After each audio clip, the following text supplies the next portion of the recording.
올해 겨울은 예년보다 따뜻하게 시작했습니다. 11월, 초겨울로 접어들었음에도 여전히 가을 같은 날씨가 계속되었습니다. 이러한 기온의 영향으로 겨울 아우터 의류 매출은 전년 대비 5에서 10%가량 감소했으며 대표적 겨울 스포츠 시설인 스키장의 개장도 한 달가량 늦춰졌습니다. 11월 들어 오른 도시가스 요금에 따른 난방비 부담이 다소 줄어들어 의외로 가게엔 도움이 되기도 했습니다. 하지만 예년보다 포근해도 겨울은 겨울입니다. 12월로 접어들면서 기온은 예년 수준으로 낮아지고 있습니다.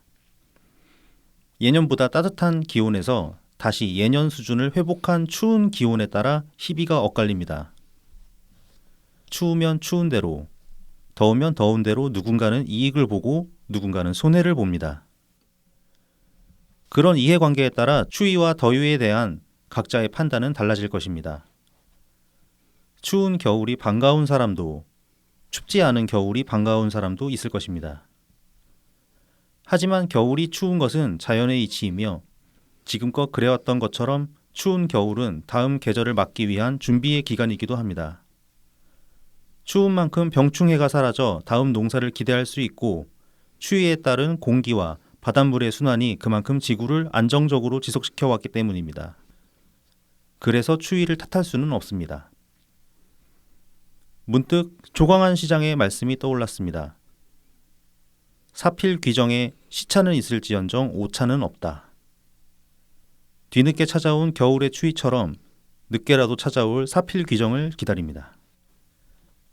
안녕하세요. 오늘은 12월 3일 토요일입니다. 저는 나이브TV 블랙하우 BC입니다. 여고면입니다. 네, 지난 새벽에 네네. 네. 아주 난리가 났더라고요. 나는 세상 모르고 잘 잤는데. 저도 이제 경기 시작하기 전에 크게 이제 기대는 안 하고 네, 일단 우리 조가 속한 H조가 포르투갈이 일단 최강팀이라고 인식이 되어 있었기 때문에 그렇죠. 뭐 호날두 있고 그러니까. 그렇죠. 그다음에 이제 가나 상대로 이기고 우루과이 상대로도 이기고 이미 2승을 확보해 놓은 상태였던가? 그렇죠 아마. 2승이 포르투갈이 그럼 조 1위로 올라가는 거예요? 네, 그렇습니다. 올라가긴 올라가는구나. 네네. 지금 뭐 그 트위터에 이제 어떤 뭐 1군의 이제 트위터리한 분들은 이제 호날두 집에 보냈다고 좋았는데 집에 보낸 게 아니었구나. 아닙니다. 네. 우루과이랑 가나가 이제 탈락을 했습니다. 그렇게 되는 거구나. 네, 그래서 이제 대한민국은 조 2위로 16강에서 브라질을 만나게 됩니다. 저는 원래 이제 뭐 청취자분들도 아시다시피 스포츠에 별로 관심이 없는데다가 또 월드컵 매년마다 보면 한국 코다릴 때마다 나오는 거 있잖아. 경우의 수. 경우의 수. 짜증 나잖아. 그래서 이번에도 또 경우의 수 타령하길래 또 이번에 또 걸렸나 보다 그러고 그냥 선수들이 열심히 싸웠다. 근데 그렇게만 생각하고 그냥 관심을 안 가졌는데 그래서 어제 경기한 것도 몰랐어요 사실. 모르고 그냥 11시쯤에 잠 오길래 자야지 그러고 잤는데 일어났더니만 뭐 좀 이상해.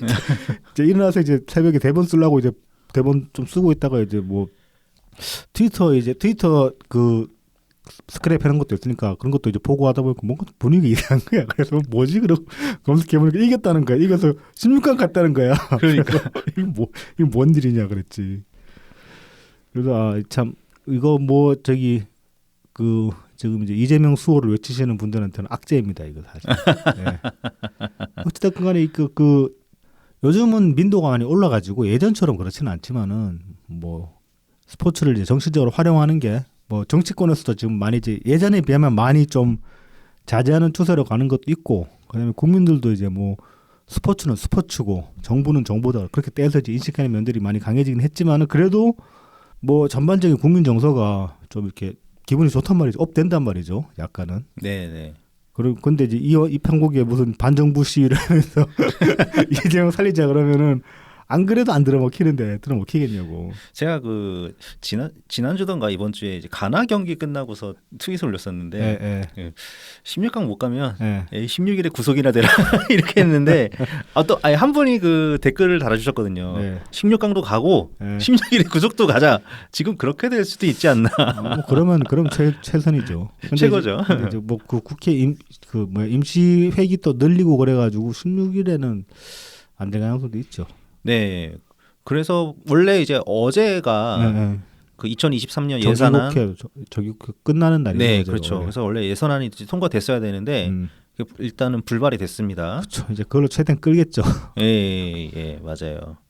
그래서 지금 이제 여야 원내대표가 다시 한번 이제 국회 일정을 뭐 합의를 하기로 했는데 네. 그거를 같이 걸고 넘어지는 것 같더라고요. 이제 이상민 행안부 장관에 대한 탄핵안을 같이 넣자. 네네. 네.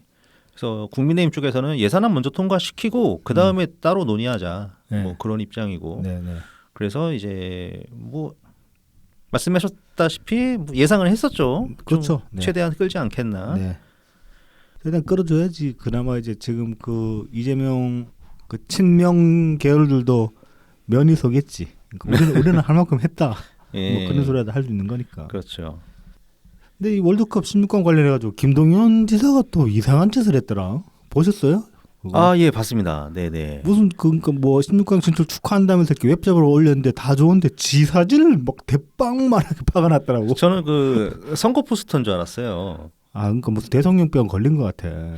그러니까 예. 뭐 세게 뭐가 오신 것 같아요. 예. 참, 뭐, 이재명은 이제 나라갈 것 같고 자기밖에 없다 뭐 그렇게 생각하나 보지. 뭐 실제로 네. 요즘은 이제 옛날처럼 여론조사 기관에서 네. 그 차기 대권 후보 여론조사 이걸 네, 네. 열심히 안 하고 있거든요. 네. 근데 이제 쩌닥 한 번씩 올라오는데 네. 뭐 김동연 이름이 있긴 하죠. 일단은 제가 가장 최근에 어디 조사인지 기억은 안 나는데 네. 일단 이제 민주당 쪽 그 후보 중에서는 일단은 아직 이재명이 1등이고 21%인가 3%던가 뭐 그 정도로. 그 다음에 이제 2위가 이낙연 전 대표였습니다. 그래서 10%인가 10% 초반. 네네. 그 다음에 이제 세 번째가 이제 김동연 네. 지사. 그렇게 돼가지고 뭐 김동연 별거 없네. 이렇게. 근데 이제 김동연 생각은 그거지. 이재명이 날아가면 그렇죠. 고표가 그대로 자기한테 올 거라고 생각하는 네. 거지. 그거를 이제 그렇게 만들려고. 그렇죠. 안 그래도 뭐 지역 상품권에 대해서도 민주당 쪽 그 스탠스로 얘기를 많이 하고 그랬었죠. 사실 그 뭐 만약에 정말 그런 일이 생기면은 김동연은 반대할 명분이 우리도 별로 없긴 하잖아요. 이재명에 비하면은 만약 이재명이 날아간 상태에서 덜하죠 조금. 예. 뭐 정책 가지고는 좀 얘기를 할 수 있게 되지 않을까 그렇죠. 싶긴 한데. 네. 뭐 이제 그때 가서 이제 말을 어떻게 하느냐를 또 지켜봐야 되는 거고. 네. 일단 사람이 믿음직을 못하기 때문에. 그렇죠. 사실 그 총리직 할 때 스탠스랑 네. 정치계 입문하고 나서 하는 스탠스랑 좀 차이가 크거든요. 네.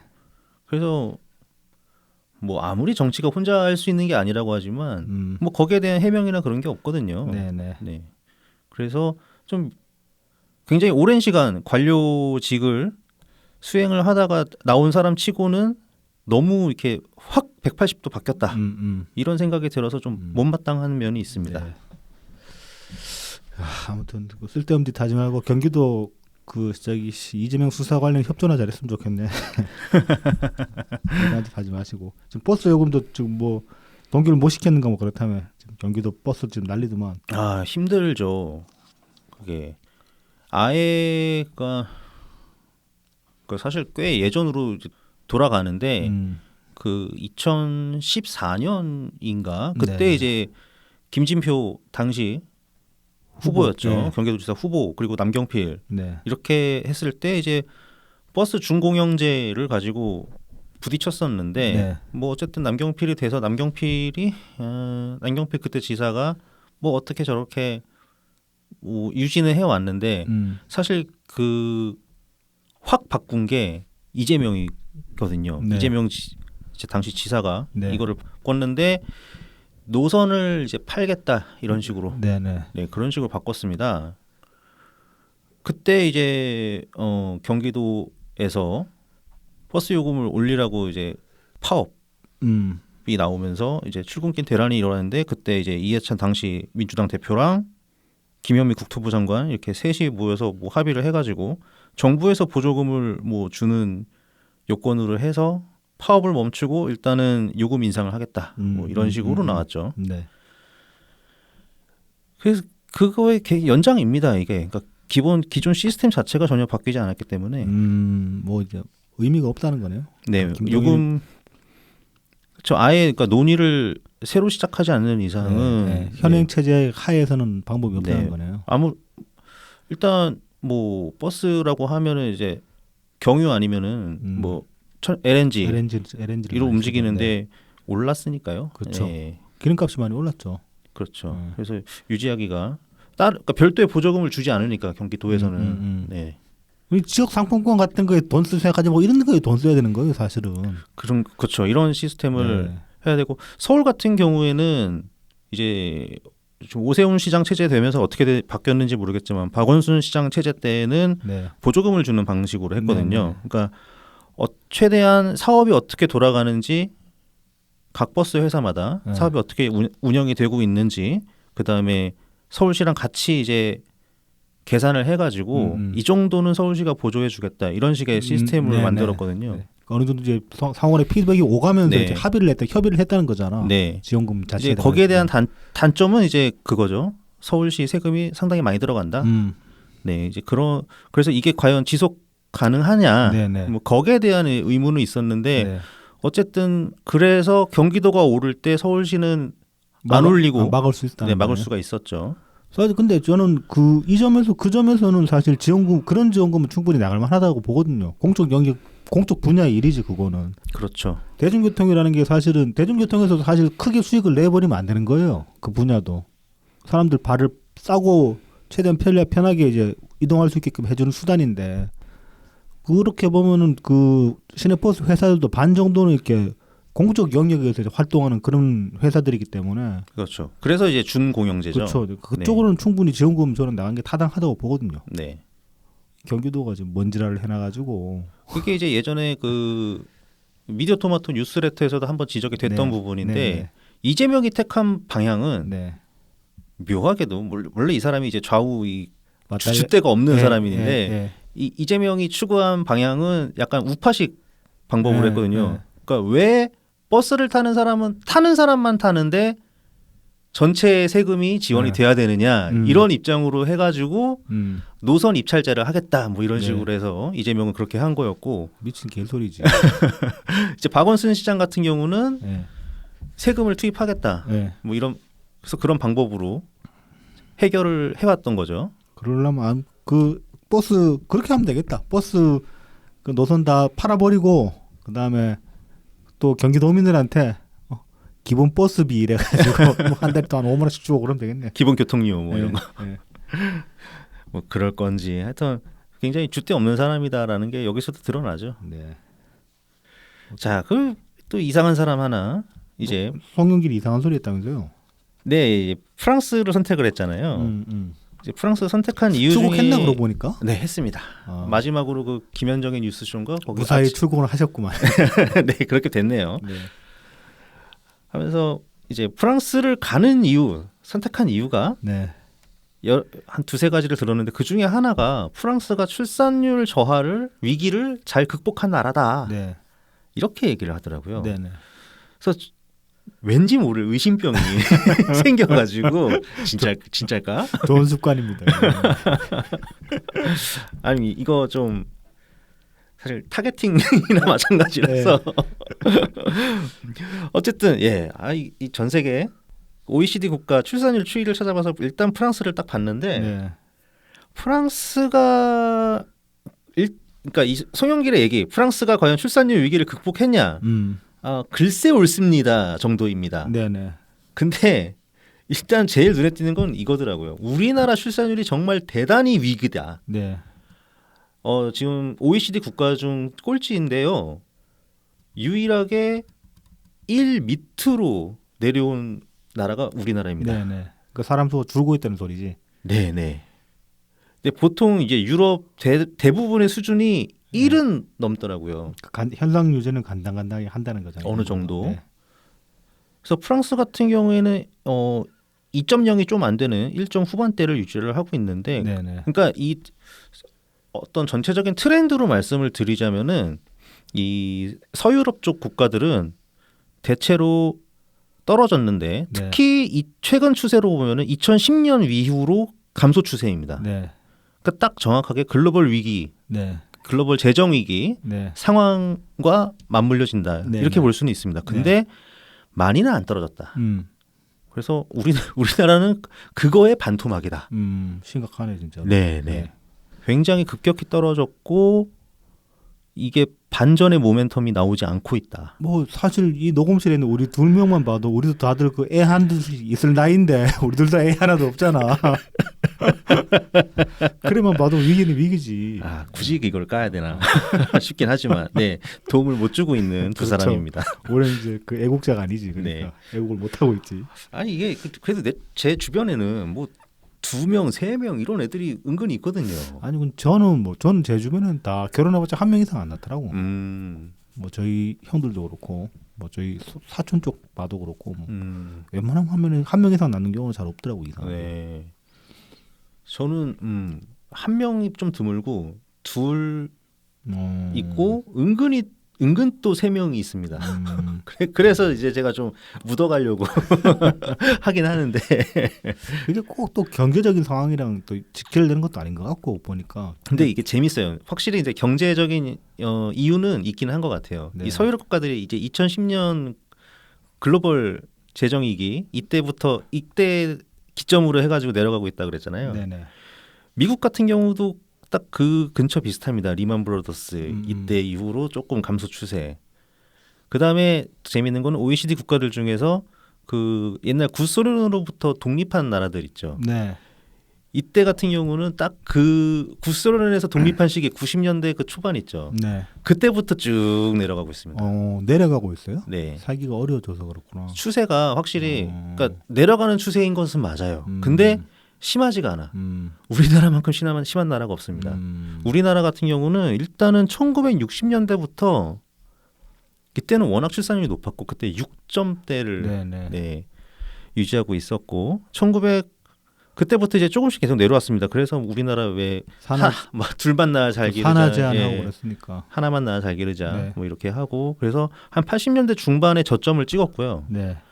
그 다음에 이제 한 90년대 중반까지 살짝 반등합니다. 네. 그러면서 이제 90년대 한 94, 5년 이때부터 다시 또 쭉 줄어들기 시작해요. 그래서 2005년까지 감소하다가 한 이명박 때쯤 이때 살짝 또 반등을 칩니다. 네. 아주 약간. 네. 그런 다음에 다시 이제 2012년부터 다시 또 감소 추세. 근데 이제 반등하는 게 뭐 이렇게 유의미하게 반등한 게 아니라 잠깐 멈칫한 정도라서 네, 크게 의미는 없었습니다. 네. 네. 근데 이제 와 이게 숫자가 차이가 워낙 커서 네. 1.0 이하인 나라가 OECD 국가들 중에서 유일하다.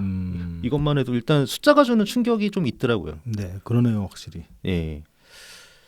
영속성이 이제 문제가 될 수가 있지 그러면. 그렇죠. 그러니까는 뭐 1.34 정도는 뭐 해줘야 된다는 것 같은데요. 그러니까 그 예전에 뭐 그럼 적정 그 출생률이 어느 정도냐? 뭐가 한 1.45 이 정도 이렇게 얘기를 하는 것 같더라고요. 네. 어느 계산에서 왔는지는 모르겠지만 그냥 해서 그럼 2.0이 안 돼도 뭐 아주 심각하지는 않구나. 그런데 우리나라는 이게 2021년 기준으로 0.88입니다. 그러니까 좀 긴장할 해야 될 것 같은 네 그런 숫자이긴 하죠. 네. 어쨌든 이제 프랑스가 과연 그렇게 도움이 되느냐, 그러니까 이게 좀 애매한 거예요. 분명히 감소 추세라는 면에 있어서는 일단 송영길이 좀 잘못 알고 있는 것 같다. 하지만 그래도 여전히 우리나라보다 2배 이상 높은 수치를 그러니까 적정 출산율을 유지는 하고 있다. 네. 감소 추세이긴 하지만은 뭐 이제 그렇게 얘기를 해야 되는데 송영길은 극복했다 이렇게 얘기를 해버리니까. 그렇죠. 그거는 표현에 있어서는 완전히 거짓말에 가깝죠. 그렇죠. 네. 그래서 그냥 나가는 것 같다. 그러니까 별 생각 없다. 네네. 그 괜히 나갈 때 뻘소리하고 그러고 나가지 마시고 뭐 지금 이제 선거철 안 해가지고 거기 사실 리포로는 못 걸겠지만은 네.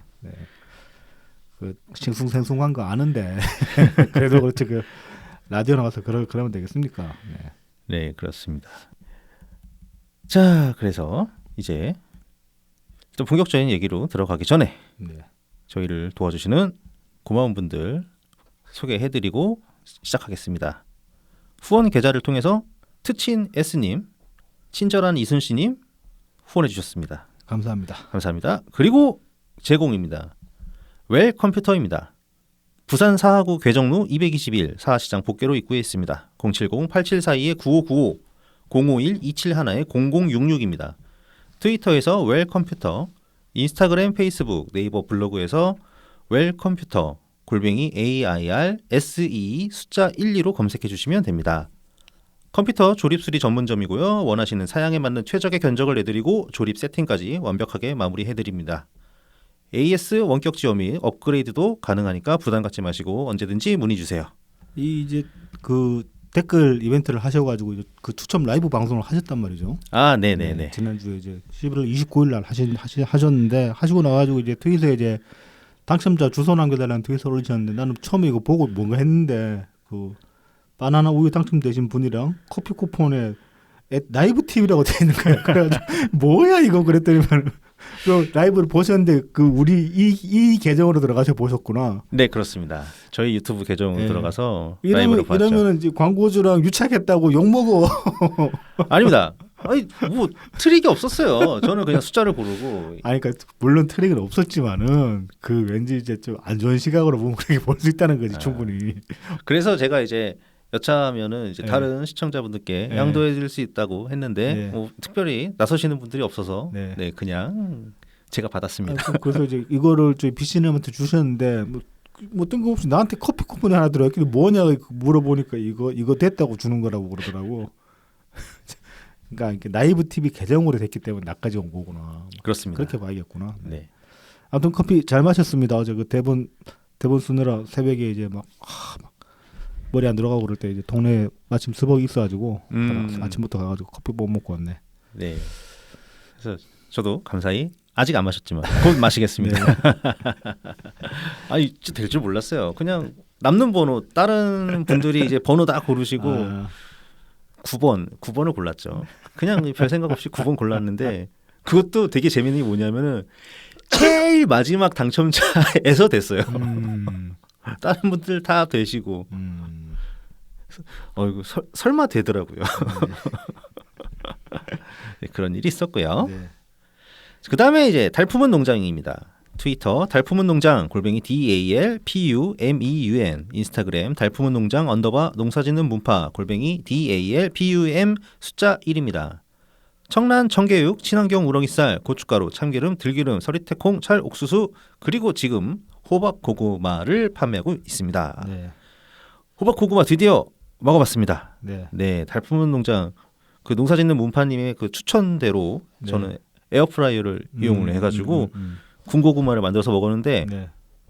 제가 고구마 진짜 오랜만에 먹는 거거든요. 네, 네. 뭐 몇 년 셀 수도 없이. 그래서 막 광고 이렇게 팔 때 막 고구마를 꿀고구마 이런 식으로 네. 그 선전도 보면은 이렇게 고구마 쪼개면은 그 꿀 같은 네. 네. 액체가 이렇게 뚝뚝뚝뚝 떨어져서 굉장히 달 거라고 생각을 했는데 네. 이 호박고구마 딱 먹어보니까 네. 굉장히 생각보다 담백하고 물리지 않는 그런 맛이었습니다. 음. 저는 이거 딱 했을 때, 이거 그 단호박 스프처럼 네. 이 고구마 스프를 만들면은 참 맛있지 않을까. 이게 맛이 딱 떠오르더라고요. 그래서 이따가 녹음 끝나고 집에 가면 한번 시도를 해보시려고. 예, 시도 한번 해볼까 지금 그렇게 생각하고 있습니다. 저도 이따가 녹음 끝나고 한번 삶아 먹어봐야겠어. 예, 맛있을 겁니다. 네. 네네네. 아니면은 그 근처 그 편의점에다가 고구마 네. 잠깐 이렇게 넣었다가 구워주면 빼서.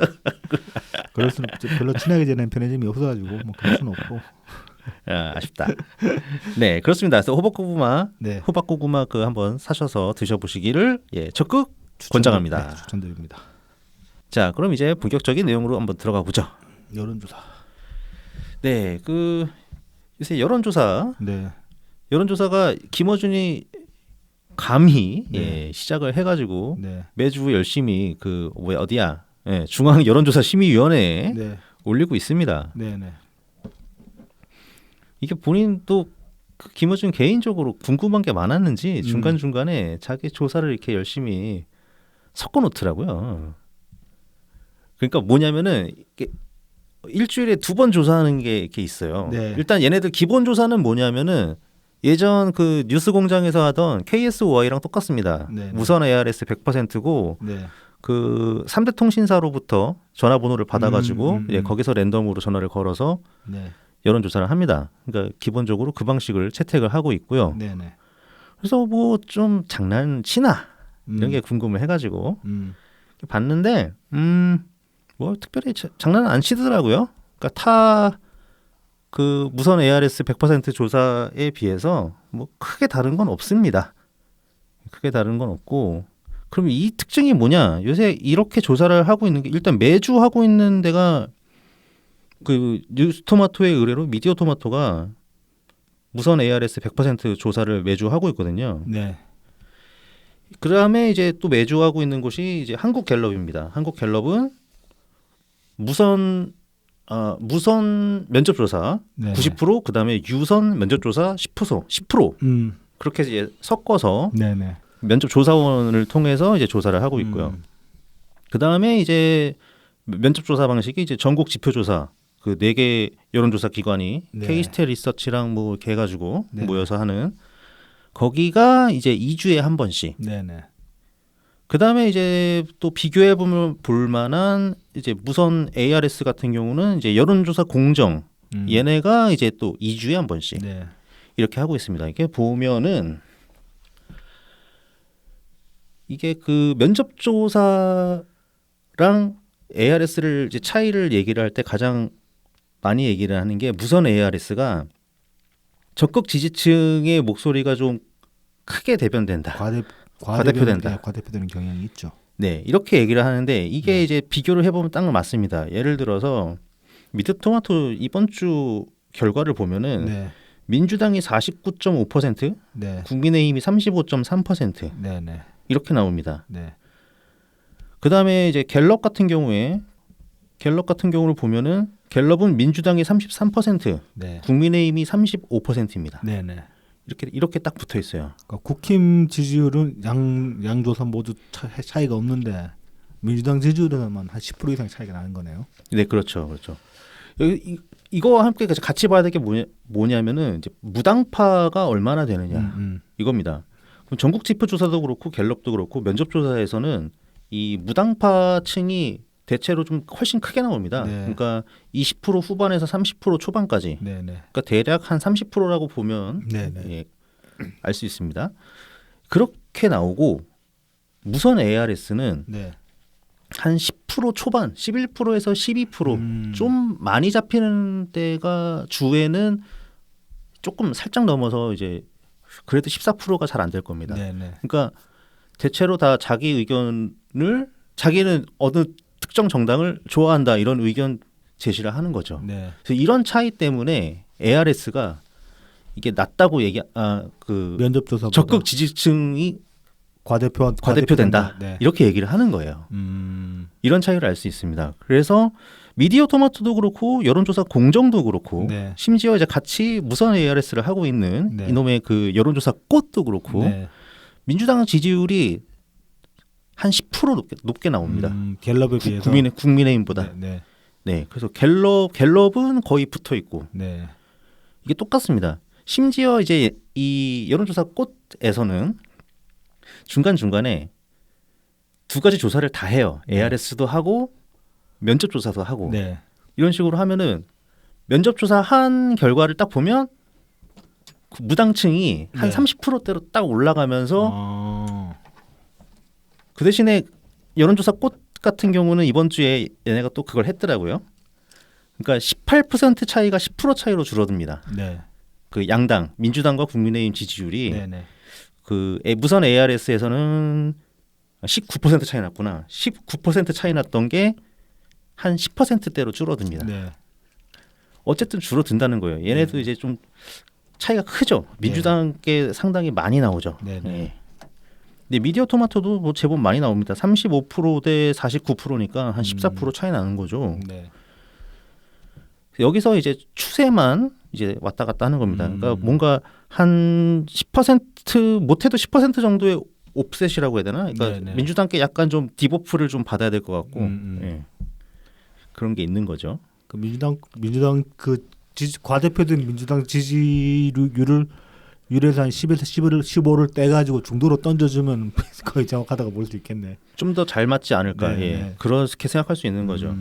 그러니까 이거는 사실 그러니까 뭐 특별히 장난이라기보다는 진짜 조사 기법에서 오는 차이일 가능성이 큽니다. 네네. 예. 아무래도 그렇죠. 이렇게 전화를 딱 받았는데 응답기에서 이렇게 목소리 나오는 거랑 사람이 직접 해가지고 어디 기관인데 혹시 시간 되십니까 선생님 그런 식으로 해서 이제 말을 걸어가지고 길답을 하는 거랑 응답률이 다를 수밖에 없고 그런 면에서 보면 이제 응답 자체를 그 정치 적극 지지층 들을수록 여론조사 왔나 보다 그러면은 그렇죠, 그렇죠. 좀 더 이제 그런 일반적으로 꺼려하기 마련인 그 자동 응답 음성에도 불구하고 대응할 가능성이 높은 거죠. 어떤 식의 조사가 들어와도 나는 받아줄 준비가 돼 있는 사람들인 거고. 그렇죠, 그렇죠. 다 반면에 이제 무당층인 사람들은 씨발 바빠 죽겠는데 뭐 이딴 걸로 들어달래 그럴 만한 사람들이니까 그나마 사람이 성의 있게 말이라도 걸어주면은 성의를 봐서라도 답해줄 가능성이 생기는 거지. 그렇죠, 맞습니다. 예.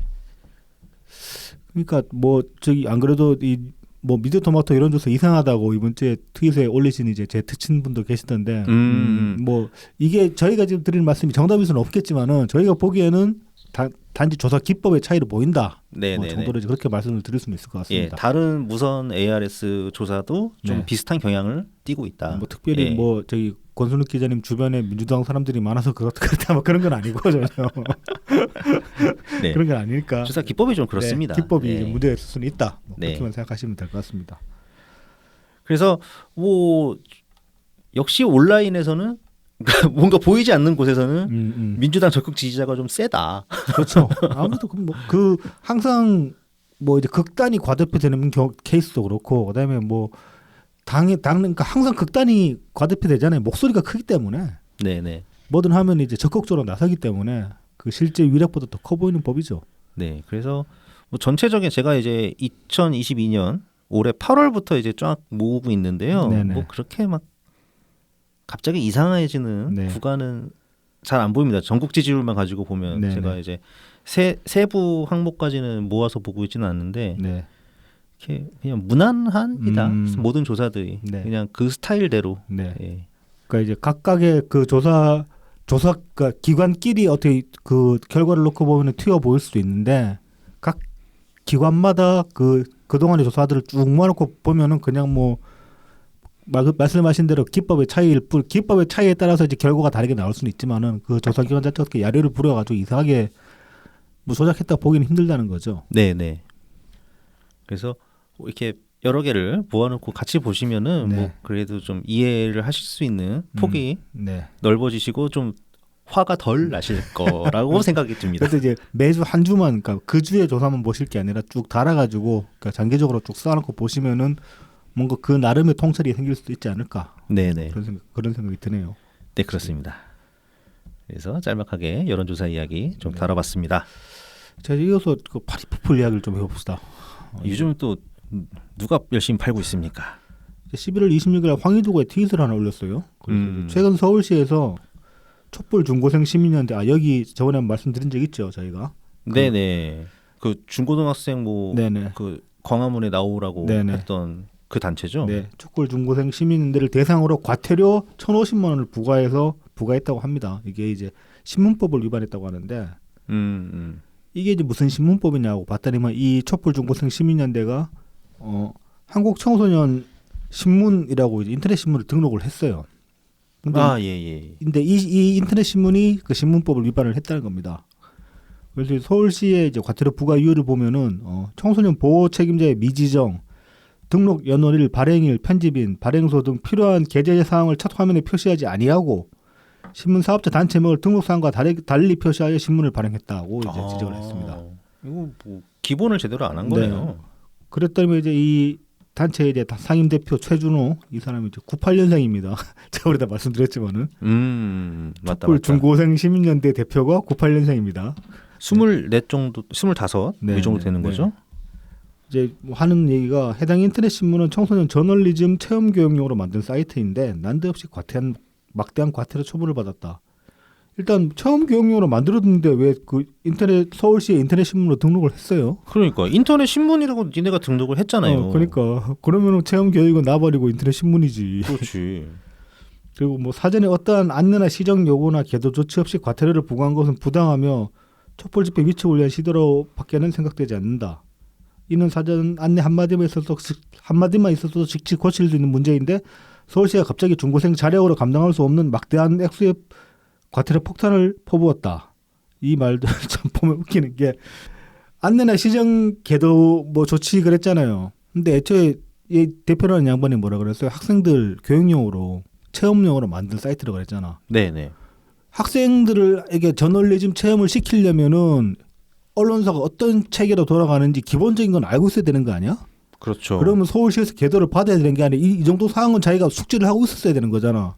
이런 것도 모르는 인간이 뭔 청소년들한테 인터넷 저널리즘을 교육을 하겠다는 거죠. 그리고 굉장히 심하잖아요. 이 서울시 그 과태료 부과 이유를 다시 한번 보면 뭐 등록 연원일 달라, 발행인이 달라, 편집인이 달라, 네. 발행하는 곳이 달라. 네. 다른 게 아니지. 이런 것 등을 이제 인터넷 신문 원래 처음에 그렇죠. 딱 다 표시를 하잖아요. 청소년 보호 관리자는 것도 밑에 쭉 떠 있고 그렇잖아요. 네네네. 뭐 일 터지면 그 사람한테 연락하라는 거니까. 그렇죠. 그러니까 그런 게 이제 표시가 안 돼 있는 거고 이런 거 다른 신문이랑 비교하면 기본적으로 완전히 다 잘못한 거고. 네. 그다음에 신문 사업자 단체명을 등록 사항이랑 다르게 했다는 거는 이걸 어떻게 받아들여야 되냐 유령단 이거죠. 추출 뭐. 예, 그렇죠. 그러니까 인터넷 저널리즘 교육 체험 교육 시킬 수 있어요 청소년들한테. 근데 그러려면은 애초에 이런 고지 사항들을 왜 고지해야 되는지 이런 것도 알려줘야 되는 겁니다. 그렇죠. 이거 중요하거든요 진짜로. 진짜로 과태료 맞을 사항이거든. 근데 이런 것도 모르는 인간이 무슨 애들한테 청소년들한테 인터넷 저널리즘을 교육시킨다는 거지. 난 이해가 안 돼. 완전 아마추어죠. 그러니까 갑자기 우리 아마추어인데 이러는 거지. 네. 그래서 아무튼 이래가지고 지금 과태료 1,050만 원 맞아가지고 돈 없다고 황희두가 후원 좀 해달라고 이제 트윗을 올렸습니다. 파리피플이 네. 파리피플을 홍보했네요. 뭐 그러면서 또 이제 윤석열 퇴진 중고생 촛불 집회 추진된 이후에 서울시가 이 단체 자체를 말소 여부 및 보조금 환수 절차를 이제 지원하고 있다고 합니다. 시행하고 있다고 합니다. 또 보조금? 보조금이 뭔 보조금이 들어가지 하고 찾아보니까 기사가 하나 떴더라고요. 마침 11월 30일 조선일보 기사인데 촛불연대 서울시 돈 받아 중고생의 친북 강연이라는 내용의 기사입니다. 그래서 이 촛불 중고생 시민연대가 작년에 서울시에서 활동 보조금으로 약 5,500만 원을 지원받았다고 합니다. 적지 않은데. 네, 그러니까 이제 이 지원 항목이 이제 무슨 교육 항목이라 가지고 이걸 그러니까 5,500만 원을 지원을 받아 가지고 중고등학생을 상대로 뭐 조선노동당 8차 대회 이해 높이기 등 친북 성향 강연을 여러 차례 연 것으로 확인됐다고 합니다. 그 이제 정산 보고서 서울시청 이제 보조금 정산 보고서에 따르면은 작년 3, 4월 네. 이제 그 서울시장 보궐선거 전이죠 그때가 3, 4월 초에 청년 프로젝트 지원 사업과 시민 학습 프로그램 지원 사업에 이제 이 단체가 선정이 돼가지고 각각 4,980만 원, 495만 원 등의 이제 보조금을 받았다고 합니다. 총 5,475만 원. 네. 작년에. 이건 이제 박원순 시장 6.5 이후에 그 부시장으로 대행체제 때 이제 이루어진 일입니다. 서정협 행정 1부시장이라고 합니다. 네. 이 당시에 그 지원해준 사람은. 그래서 촛불연대는 이 보조금으로 뭐 중고생과 이제 대학생을 대상으로 하는 온 오프라인 강연을 최소 7차례 열었고 뭐 강연 내용이 보면은 뭐 김정은의 군사활동이나 조선노동당 대회 내용 등 북한 관련 주제였던 것으로 확인됐다고 합니다. 좀 이상하죠 일단. 이상하네요. 네. 그리고 이제 작년 6월 13일에는 간첩 논란이 있는 김연희 씨를 강연자로 초청해 10대 청소년 16명을 상대로 강연을 벌였다고 합니다. 근데 이 이제 김연희 씨라는 분은 2017년 탈북자예요. 2011년에 이제 넘어오셨고 2017년에 국보법으로 실형을 받은 바가 있습니다. 지금 이제 아마 3심 계류 중인가 그럴 거예요. 지금 2심에서 2심까지 지금 유죄받은 상태인데 이분에 대해서 이제 좀 얘기를 해보자면은 기사에서는 보면 좀 이제 무슨 뭐 간첩 혐의 이런 식으로 해서 좀 굉장히 위험한 사람인 것처럼 얘기를 했는데 이건 조선일보에서 좀 제가 보기에는 오바해서 약을 친 거고. 네, 과정에서 약을 친 면이 있는데 이 양반이 이제 69년생이고 이제 북한 살다가 간경화증이 와가지고 치료 목적으로 중국으로 넘어갔어요. 넘어가서 이제 뭐 중국에서 치료도 하고 이제 현지에서 일도 하면서 이제 그러고 지내고 있는데 그러던 와중에 일군에 이제 탈북하려고 준비 중인 그 북한 사람들을 중국에서 만나게 됩니다.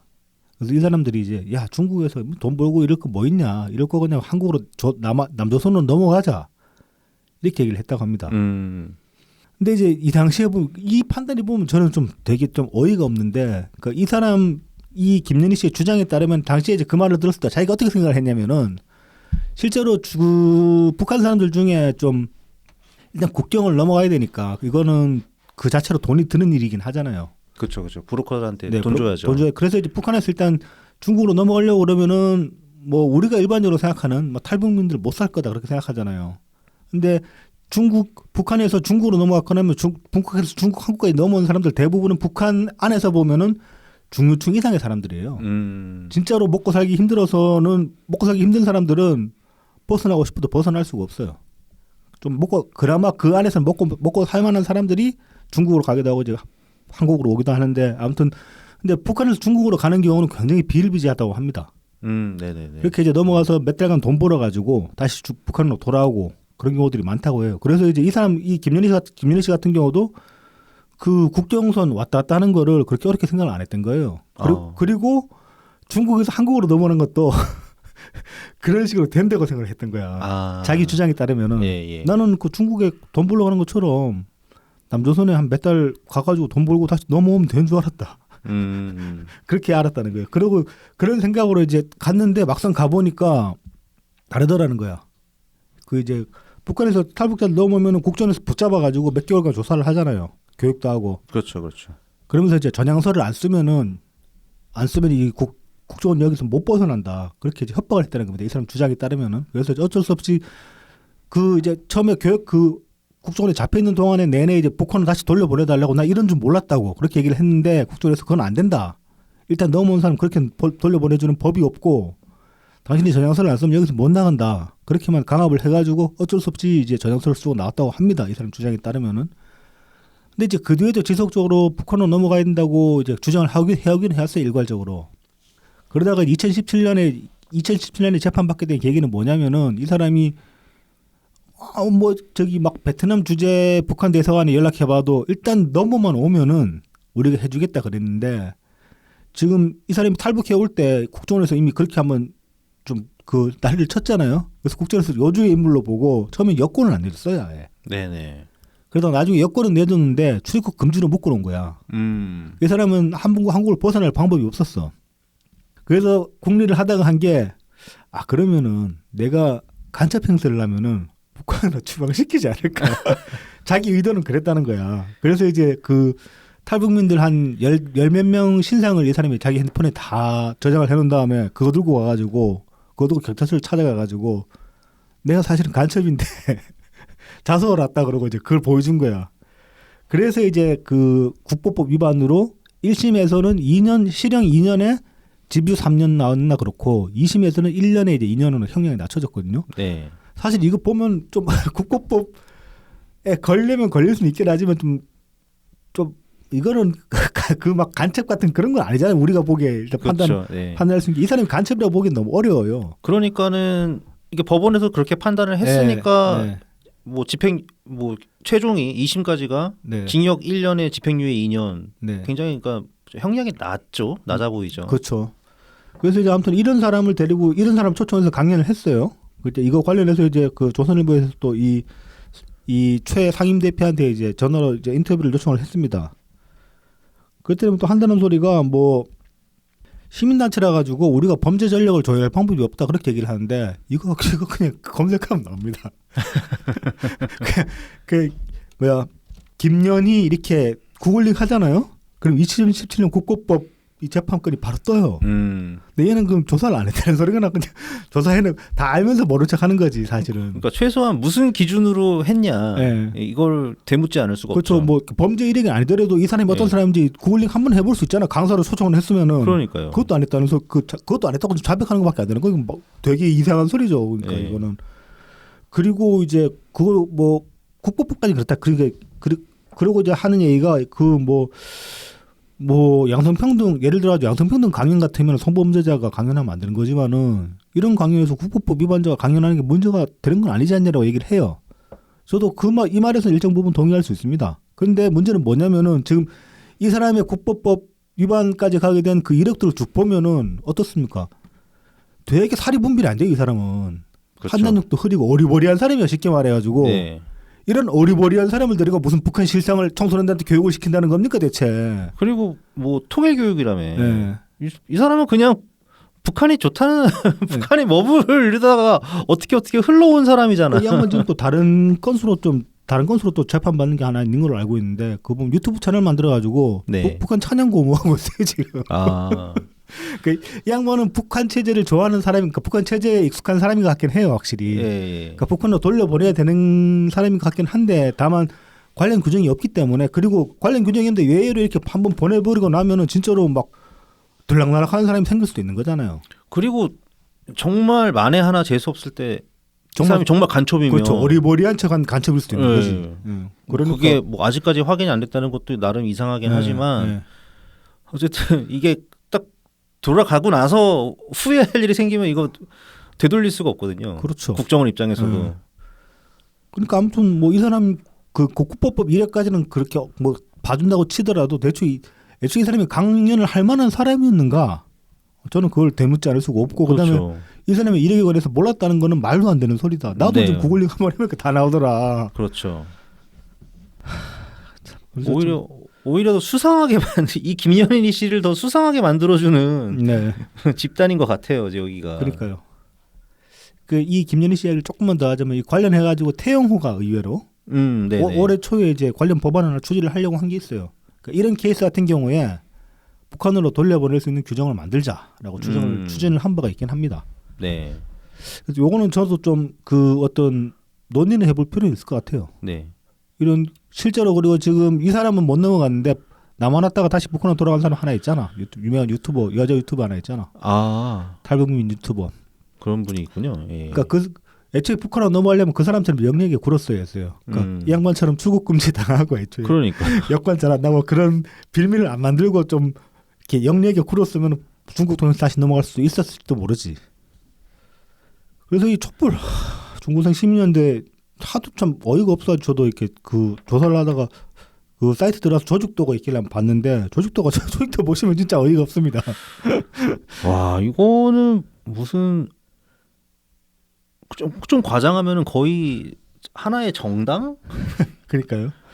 조직도 이제 지금 뭐 이미지 파일을 올릴 수 없어가지고 설명을 드리자면 이제 상임 대표가 있고 상임 대표 산하 기관이 2개나 있습니다. 상임 대표 비서실이랑 전략기획실이 있어요. 전략기획실. 네. 그리고 산하 단체로 이제 중고협 그래가지고 전국 중고생 중고등학생 대표자. 학생협의회라는 게 또 있습니다. 네. 그리고 이제 상임 대표 밑에 상임 이사회가 있고 네. 상임 이사회 밑에 이사회가 있고 또 이사회에는 또 비상임 고문, 상임 고문도 있고 뭐 강사, 산하 동아리, 네. 촛불 중고생 총동문회 등등 해가지고 뭐 이제 각종 학생 조직들이랑 쭉 연계돼 있다고 그렇게 얘기를 합니다. 그러면서 이 사무국에 보면은 부서도 되게 많아요. 총무부, 언론공보부, 대교섭부, 홍보선전부, 교양사업부, 자금확보부. 자금확보부. 자금확보 몰라지? 노가다 한번 뛰나? 그러니까 차라리 저 옛날에 경기동부 사람들처럼 우유 배달하고 노가다 뛰면 모르겠다. 그 사람들은 순수했던 거야. 지금 생각해 보면은. 그쵸. 예. 저 사람 팔이 피플지는 안 했잖아. 우리가 진보운동 한다고. 내가 이래가지고 노동으로 벌어가지고 이걸로 우리가 공동체를 만들어서 이렇게 해야 되겠다. 그랬다는 거 아니야. 물론 이제 그러다가 좀 이재명 같은 거 붙어먹고 그렇기도 했지만은. 네. 아무튼 이렇게 무슨 상임 대표, 상임 고문, 상임 이사회 이 사람도 상임이니까 돈 줄 거 아니야. 그렇죠. 월급 나갈 거 아니야.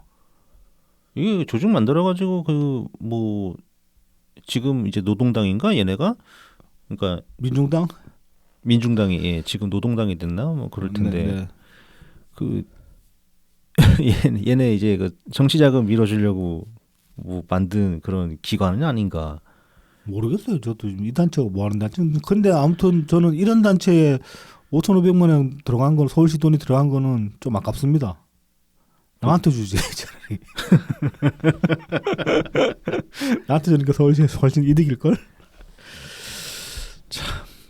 그래서 이게 시민단체들 보면은 뭐 이렇게 시민단체가 이제 정부에서 지원도 하기도 하고 그다음에 이제 뭐 지방 정부에서 지원을 하는데 그런 거에 관해서 이제 좀 여러 가지 이제 시각이 있을 수가 있습니다. 뭐 BC님은 어떻게 생각하십니까? 저는 이제 그런 생각을 한번 해봤어요. 그러니까 왜 그런 거 있죠. 그러니까 이제 저는 대학에서 이제 대학원생을 해보다 보니까 네네. 이 이제 연구 과제를 이제 뭐 과기부나 네네. 뭐 아니면은 뭐 교육부나 이런 쪽에서 이제 연구 과제를 하나 이제 신청해서 뭐 되면은 그걸 가지고 이제 연구하는데 사용을 하고 네네. 그다음 이제 결과를 내고 음. 그런 일을 하잖아요. 시민단체도 좀 그런 식으로 해야 되지 않나 저는 그런 생각을 했어요. 그러니까 기간을 정해놓고 네.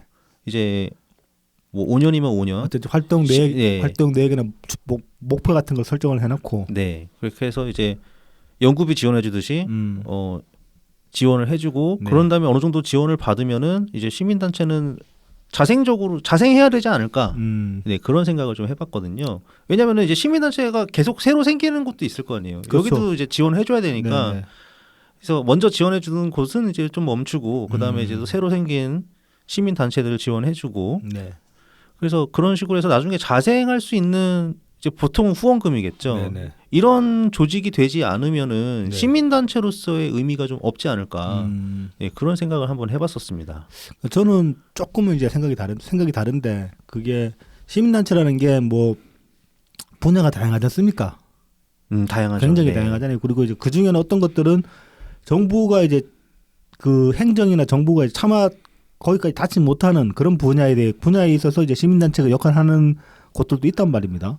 그렇게 보면은 뭐 그 해당 분야에 따라서는 정부가 적극적으로 지원해가지고 그러니까 정부가 다 할 수 없기 때문에 그런 일들을 시민단체가 이제 대신해주는 그런 면도 있을 수 있단 말입니다. 대표적으로 뭐 복지 같은 거, 뭐 저기 그 독거노인분들한테 뭐 반찬 같은 거 매주 배달해 준다든가 그런 일 같은 거 그런 것들 다 구청에서 다 할 수가 없으니까 구청에서 하려면 사람을 더 뽑아야 되는데 인원 제한 같은 게 공무원을 그만큼 더 뽑을 수가 없으니까 뭐 그런 것들이 있단 말입니다. 이제 그런 단체들 같은 경우는 정부에서 충분히 지원해줄 만할 필요가 있고 그 다음에 그런 것들이 수익이 나는 분야가 아니기 때문에 네네. 꼭 자생이 가능해야 된다라고 그렇게 말을 할 수도 없는 거예요. 어떤 것들은.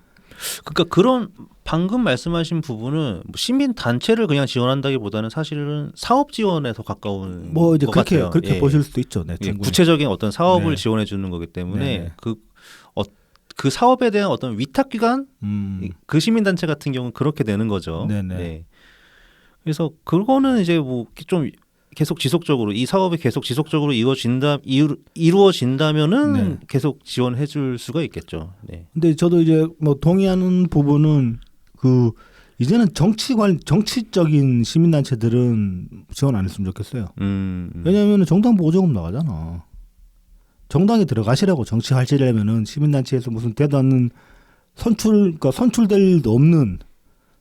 일이 없으니까 아무것도 검증받을 필요가 없는 그런 영역에서 정치질 하지 말고 그런 정치질 하고 싶으면 해도 되는데 네 돈으로 알아서 하시고 지원금 받을 생각은 하지 말란 말이지. 그러니까 정치 관련 시민단체 쪽은 저는 지원은 완전히 없애버리고 그런 거 말 그대로 진짜로 이렇게 지원이 필요한 시민단체 실한 영역들도 많습니다. 찾아보면은 뭐 그런 단체들은 충분히 지원해줘야 되지 않나 저는 그렇게 생각합니다.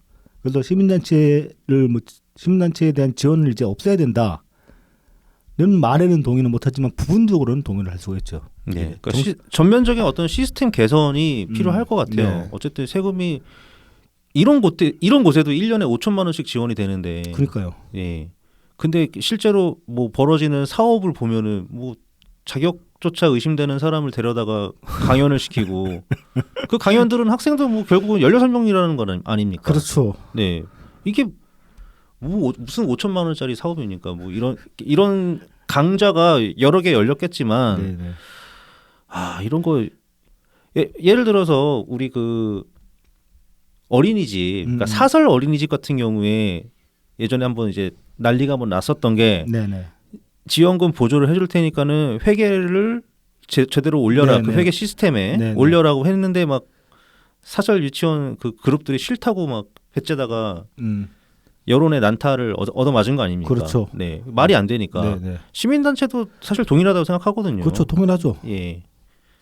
그러니까 그렇게 지원을 받으려면은 어떤 투명한 회계 시스템에 제대로 올려라. 맨날 뭐 잘 몰라서 그랬다. 뭐 별거 아닌 뭐 사소한 실수다. 뭐 이런 식으로 얼렁뚱땅 둘러대지 말고 기본은 제대로 하는 그런 시민단체가 제대로 지원받을 수 있게끔 시스템을 좀 손을 봐야 되지 않을까 그런 생각을 합니다. 제가 이제 그 저희 아버지한테 제대로 들이받을 수 있을 때는 군대 제대하고 나가지고 그 알바를 넘어선 수준의 임금을 받았을 때 이제 집에 더 이상 손 벌릴 필요 없겠다는 확신이 섰을 때 그때서 이제 확실히 들이받을 수 있었던 거거든. 그런 거라고 개기고 싶으면 돈을 받지를 마세요. 그렇죠, 그렇죠. 돈 받으면 개기지를 마세요. 당연한 기본 테이크 아닙니까? 그렇죠. 응? 네. 관리를 그러니까 지원을 받으면은 간섭도 받아야 되는 거예요. 그건 어쩔 수 없는 거예요. 그렇죠. 네. 게다가 뭐 정부에서 받는 것 같지만 어쨌든 그 정부도 우리가 내는 그렇죠. 세금을 통해서 주는 거죠. 받는 거니까 그 정부한테 개겨도 되니까 기본은 제대로 하시라 이겁니다. 그렇습니다. 감사 같은 거는 그러니까 그런 건 좀 강화할 필요가 있죠. 네. 그러니까 이것도 아마 사람이 없어서 못할 거예요. 사실 뭐 지원받는 기관이 시민단체가 한두 곳이겠습니까? 그렇습니다. 예. 그거 일일이 다 막 그 서류 보려면은 이거 사람 사실 들어가야 되거든요. 어떻게든 뭐 좀 디지털화할 수 있는 거는 네. 예, 디지털화하고 인원 보강이 필요하면 인원 보강을 해가지고 좀 제대로 돌아갈 수 있게끔. 애초에 그 윤석열 뽑았을 때 한 가지는 기대했던 게 이런 거에 대한 문제의식이 있어 보였단 말입니다. 네네. 근데 그 관련해서 지금 별다른 행보가 없어가지고 좀 문제의식까지만 이제 내비쳤고 그러니까요. 실질적인 네. 어떤 액션은 아직은 없는 상태죠. 좀 뭔가를 좀 해줬으면 좋겠는데 뭐 기대할 걸 기대해야지. 윤석열 이야기 나왔으니까 관련해서 이제 또 막 나가는 쪽을 한번 이야기를 해봅시다. 이분들은 그냥 짧고 굵게 그냥 가려고 그러는 건지 아니면은 뭐 발버둥을 치는 건지. 자의식 과잉인지 저도 모르겠어요. 지금 자기 합리화의 그 끝판왕이 돼버린 것 같은데 거의. 네. 자 이제 아시는 바대로 이제 지난 27일 날 더 탐사가 이제 라이브 방송을 켰어요. 일요일 날 낮에 라이브 방송을 켰는데 내용이 뭐였냐면은 강진구를 비롯해가지고 남자 3명이 여자 1명 이제 화면에 등장을 합니다. 근데 이제 실제로는 촬영한 사람도 한두 명 있을 수 있으니까 그렇죠. 카메라 들고 한 대여섯 명 정도로 추정이 되는데 이 사람들이 저기 한동훈 장관 집을 찾아갔어요. 거기가 저기 타워팰리스라고 그러는데 요즘 뭐 타워팰리스 아니더라도 웬만한 아파트들은 다 그 현관에서 공동 현관문. 공동 현관문에서 이제 비밀번호 누르고 들어가든지 아니면 그 연락해가지고 문 열어줘야 들어가잖아요. 네. 근데 이 사람들은 그게 아니니까 처음에는 막 키패드를 그냥 무작위로 막 누르고 그랬다고 해요. 그러다가 이제 그 내부 주민 한 명이 어떻게 문을 열어줘가지고 들어갔다고 하는데 그래서 한동훈 집까지 갑니다. 쭉 가가지고는 막 그 택배 박스 쌓인 것도 막 들여다보고 뭐 집 문을 열려고 하고 문 두드리면서 뭐 취재하러 나왔다고 막 그렇게 소란을 피우다가 이제 경찰이 출동을 했다고 해요. 뒤늦게 이제 신고를 받고 그래가지고 뭐 경찰이랑 같이 동행을 해서 돌아가는 그 장면들이 다 라이브로 찍혔다고 합니다.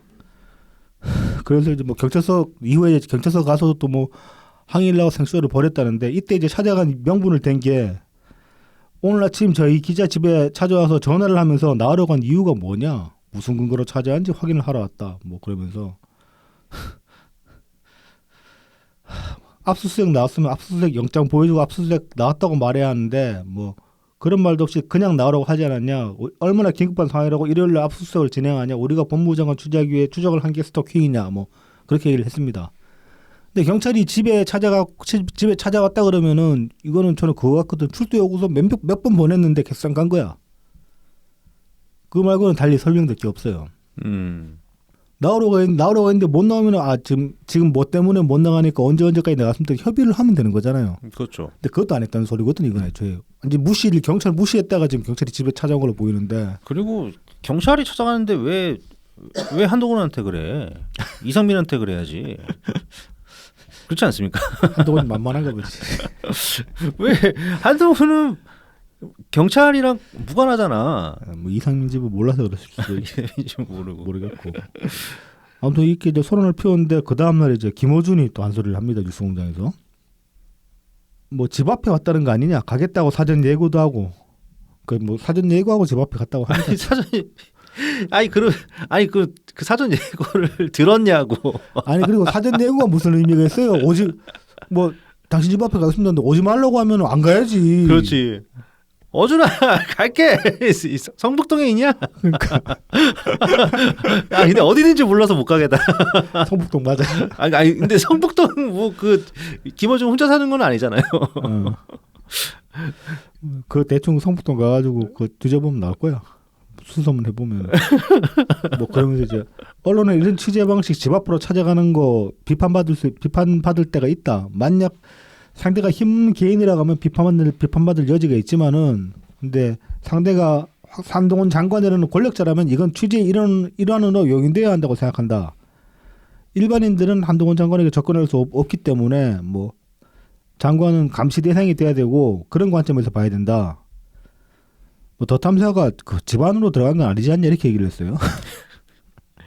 못 들어갔지. 자, 근데 이 관련해서 법 규정이 있습니다. 지금 이제 여기서 혐의를 받고 있는 게 두 가지인데 보복 범죄랑 공동주거 침입죄거든요. 공동주거 침입죄가 뭐냐면 일단 여러 명이 갔기 때문에 공동주거 침입죄가 됩니다. 공동주택에 침입했다는 건 아니고. 근데 이제 이 주거 침입죄 관련 대법원 판례가 하나 있는데 2009년에 나온 거. 아파트의 엘리베이터, 공용 계단, 복도 등 공용 부분도 그 거주자들의 사실상 주거의 평온을 보호할 필요성이 있어 주거 침입죄의 객체인 사람의 주거에 해당한다. 그러한 주거지의 거주자의 명시적 또는 묵시적 의사에 반하는 침입 행위는 주거 침입을 구성한다. 이미 유죄가 나왔습니다. 주거 침입으로. 네. 그러니까 집에 들어간 거 아니잖아요. 일단 개소리는 닥쳐주세요, 김호준 씨. 상관없으니까 현관 안으로 들어왔으면 끝난 거예요. 네. 그리고 뭐 김어준이 그 뭐 권력자니까 네. 뭐 용인 돼야 된다고 하는데 네. 그 공간에 있어서는 생각을 해봐야 될 필요가 있어요. 뭐 그렇죠. 이제 그 왜 윤석열 그 지금 사저 용산인가 아니면 그 아크로비스타 네. 그거 거기서 시위하는 것 때문에 얘기가 나왔었잖아요. 그러니까 독일 같은 곳에서는 안 하죠. 아예. 예. 그러니까 사택은 좀 가지 않는 데잖아요, 굳이. 네. 그러니까 집무실은 가도. 그렇죠. 집무실은 이제 일하는 데니까 네네. 거기 가서 이제 항의를 해도 그 주거지까지 쫓아가서는 하지 않는다. 그렇게 얘기를 하잖아요. 네. 한동훈을 보고 싶으면 더 탐사는 그 다른 기자들 잘만 인터뷰 하잖아요. 그 법무부 앞에 가서 출근할 때 이렇게 마이크 들이대가지고 그래서 한동훈이 이런 조폭 새끼들 이런 거 아니야. 용파리 같은 것들. 아니 그 따지고 싶고 궁금한 게 있으면 찾아가면 법무부를 가라고. 법무부 월화수목 금 5일 다 나오잖아요. 그러니까요. 이 양반이 뭐 주중에 뭐 일정이 이상한 것도 아니고 행방이 그러니까. 묘연한 사람도 아닌데 왜 집에 찾아가서 지랄을 하냐고. 그러니까 참. 자, 이제 김어준 이야기 나왔으니까 짤막 소식을 한 가지 전해드리자면은 12월 2일자 연합뉴스에 이제 나온 내용인데 이거 좀 제목이 약간은 낚시성이에요. 김어준 TBS 뉴스공장 하차 전망 프로그램 폐지설도라는 제목입니다. 그래서 이제 TBS 관계자가 말하기를 공식적으로 하차하겠다는 의사를 밝히지 않았지만 그런 이야기를 제작진과 나눴다 이렇게 얘기를 했습니다. 그리고 이제 내부에서도 뭐 김어준이 이제 하차를 하면 뉴스공장도 폐지될 거다. 뭐 당연하겠죠 그거는. 그렇죠. 예. 그러면서 이제 그 TBS 이제 전국 언론노조 지부 관계자가 말하기를 폐지가 확정된 것은 아니지만 폐지되는 수순을 밟을 것이라는 이야기가 나온다. 썰이 있다는 네. 거군요. 당장 내년부터 예산이 줄어든 상태에서 도저히 제작비 감당이 안 되는 것으로 알고 있다라고 얘기를 했습니다.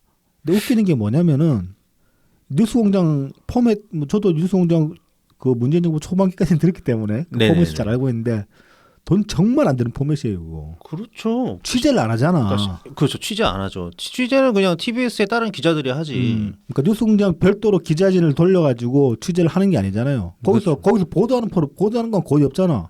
굳이 있다고 하면은 이제 몇 명이 있을지 모르지만 늘 그런 프로그램 방송 작가가 이제 따라가니까 네네. 방송 작가들이야 뭐 몇 명 있겠죠. 뭐 그 정도지. 네. 뭐 대부분 게스트 나와서 썰 푸는 거고 그다음에 초반에 이제 뉴스 브리핑 하는 거 여러 뉴스들 펌질해가지고 쭉 읽어주면서 브리핑하고 그게 다잖아요. 네, 그러니까는 대체로 다 기자, 정치인 뭐 이런 사람들이고 막 요새는 뭐 그냥 그 진해 다스베이다 마냥 뭐 이렇게 네, 거의 음악인들도 좀 부르긴 하는 것 같은데 반고정으로 이제 뭐 그렇게 그 나오는 사람도 좀 있겠지. 뭐. 네, 그래서 그 사람들 뭐 출연료 몇 명 뭐 그거밖에 더 있겠나 싶은데 아니 뭐 니네 광고 많이 들어온다며. 근데 이런 프로그램이 제작비가 감당이 안 된다 그러면 이거는 한 가지밖에 말 못하는 거예요. 김어준 출연료밖에 없다는 거야. 김어준 출연료가 안 그래도 유명하죠. 네. 회당 뭐 300, 500 뭐 이렇게 네, 받는 걸로. 네. 왜 소연가 말도 안 되는 거였지. 그렇죠. 말도 안 되는 거죠. 뭐 서울 시민 나도 서울시에 그 또 세금 내는데 서울 시민들 세금 가지고 왜 김어준 월급을 줘야 되냐고. 그 털빠들이 후원해서 주든지 하고 계속 보고 싶으면은 그래서 제발 없었으면 좋겠다. 이거라도 그래봤자 다스베이드는 계속 있겠지만은 저도 그러니까 다른 거보다 그 뭐야 제작비 감당이 안 된다. 여기서 참 이상하더라고요. 어이가 없죠. 좀. 예. 네. 돈 제일 안 드는 포맷으로 지금 방송 굴리고 있는데 예전에 종편들이 예능 프로그램이나 뭐 시사 프로그램으로 뭐 일색으로만 해놨던 게 네. 그게 제작비가 안 들어서 그래요. 그렇죠. 예. 네. 그 대담 아니면은 그 무슨 저기 뭐 리얼 예능. 예, 리얼 예. 예능 사실 제작비 적게 드는 편이잖아요. 세트를 따로 구성하고 그런 게 별로 없으니까. 그렇죠. 그 대부분 썰푸는 프로그램으로 다 떼었는데 그거 그 말씀하셨다시피 제작비 안 드니까 맞아요. 그렇게 했던 건데 뉴스공단도 꼬라지고만 뭐 돈 많이 든다고 그러는 거야. 참. 자, 그래서 이어서 이제 뭐 이날 또 한동훈이 앞서 말씀하셨던 것처럼 이제 과천 정부청사 출근길에 이제 기자들과 이제 짤막하게 이제 질답을 가졌는데 용팔이 같은 새끼라고. 이정재, 임화수, 용팔이 같은 정치 깡패들이 정치인들이 나서서 하기 어려운 불법들을 대행했었다 과거에. 네. 근데 지금 닷단사가 그러는 것 같다. 네. 이런 얘기죠. 민주당과 덧담사는 과거 정치인과 정치 깡패처럼 협업하고 거짓으로 드러나도 사과도 안 하고 있다. 만말이지 사실. 예. 좀 더 이제 고급스럽게 해서 됐을 텐데.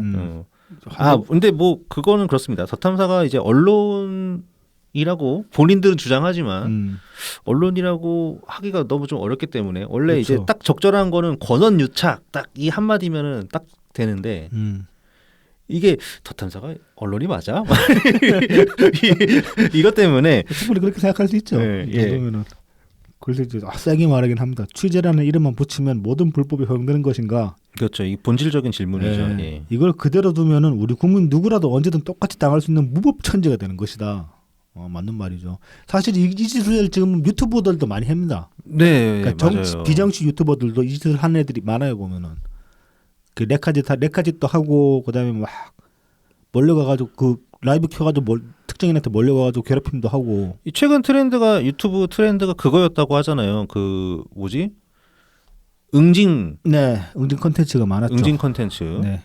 뭐 중고차 뭐 사기치는 애들. 뭐 이제 그거는 건 전에 한번 드린 적이 있고 네네네. 뭐 그런 거 아니더라도 보면은 막 이것도 이제 저희 방송에서 한번 그 인트로에 한번 다룬 적이 있는데 예전에 맞습니다. 여자 유튜버 한 분 이제 네네. 자살하신 그 얘기를 한 적이 저희가 이제 얘기를 한 적이 있는데 그 경우 같은 경우도 보면은 그 남자 유튜버 몇 놈이 라이브 켜가지고 집 앞까지 막 찾아가고 그랬다고. 그 사람 못 살게 구는 거지. 그 짓이랑 뭐가 달라요 본질적으로. 맞습니다. 이런 거 잡아야 돼요. 잡아야 되고 7번 케이스로 제대로 잡았으면 좋겠어. 그러니까요. 근데 이 처벌 규정이 별로 없기 때문에 관련해 가지고 그게 좀 아쉽긴 합니다, 사실. 뭐 그거는 검찰이 잘 해야죠. 네. 네. 유능하게 좀 잘 좀 엮어놨으면 좋겠어요, 이 영호는. 그리고 이제 30일 날 또 사고를 쳐요. 덧탐사가 이번엔 얘네들이 이제 그 자기들 그 유튜브 채널 공지 게시판에다 이제 올렸는데 그 경찰에서 이제 긴급 응급 조치 결정문을 이제 보냈어요. 접근 금지 명령서를 보냈는데 그걸 그 접근 금지 명령서를 그대로 그 공지 게시판에 사진을 찍어가지고 올리면서 한동훈 장관 그 한동훈 장관 주소가 거기 적혀 있을 거 아닙니까? 주소를 반만 가리고 올린 거야. 그래서 고의적이네. 무슨 아파트까지는 나왔어. 몇 동 몇 호만 안 나오고. 네네. 고의적으로 올린 거죠. 그렇죠. 그거 때리면 나오지 요새. 네. 세상이 어떤 세상인데. 네. 참 그래서 참 얘네들 진짜 심각합니다. 상태 되게 이상하다. 그러면 근데 이제 뭐 왜 이렇게 나대느냐 그런 거에 그러니까 이렇게 하는 이유가 뭐냐 뭐 이제 그거를 그 TV조선에서 인터뷰를 딴 게 있는데 보면은 뭐 과거 대법 판례들을 보면은 허위 사실을 보도하는 것 자체로는 죄가 되지 않는다. 그게 이제 그 보도하게 된 맥락 같은 걸 다 봐야 된다. 뭐 그렇게 이제 합리화를 했어요. 자기 합리화를 지금 하기는. 그러니까 이제 보도 내용이 허위라고 해서 꼭 다 그게 유죄가 되는 건 아니라고. 그러니까 예를 들어서 이제 뭐 허위 사실을 유포한 보통 범행 동기라고 많이 하죠. 네네. 그러니까 이 사람의 명예를 심각하게 훼손하기 위해서 고의적으로 그렇죠. 허위 사실을 알면서도 네. 반복적으로 막 네. 뭐 이렇게 방송에 내보냈다던가 네, 뭐 네. 이런 식으로 많이 나오는 것 같던데. 그렇죠. 근데 모르겠습니다. 지금 이렇게까지 계속 나가면은 이 괘씸죄로라도 집어넣을 것 같은데 나는. 저 이것도 반복 행위니까 네. 네 이거는 법원에서 법원 판단 여부에 따라서 이거는 음. 진짜 실형 살 수도 있어요. 너네 안정권이랑 묶어가지고 같이 보냈으면 좋겠어. 그냥. 그러니까 너네 그 거시기 되는 수가 있어. 안정권 지금 저기 뭐 보석도 취소되고 빵이 있는데 당신들도 그 꼴에 날 수 있습니다. 도대체 뭐 얼마나 번다고 이러니? 돈을 많이 버는 것 같더라고. 아니 그러니까 아니 그래도 오래 벌어야지 뭐 이렇게 몇 년이나 벌었다고 뭐 또 니들이 김어준이야? 김어준은 지금 감옥 가도 괜찮아. 끝까지 믿어주는 또 그 호구들 있잖아.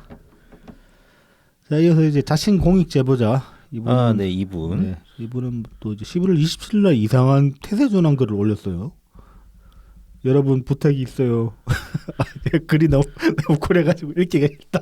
그러니까 갑자기 이제 뭐냐 그 첼리스트, 네네. 네 첼로 연주자, 네. 그분 뭐 원망하지 않는다, 뭐 이런 내가 얘기. 잘못했다, 뭐 그런 소리 하고 뭐.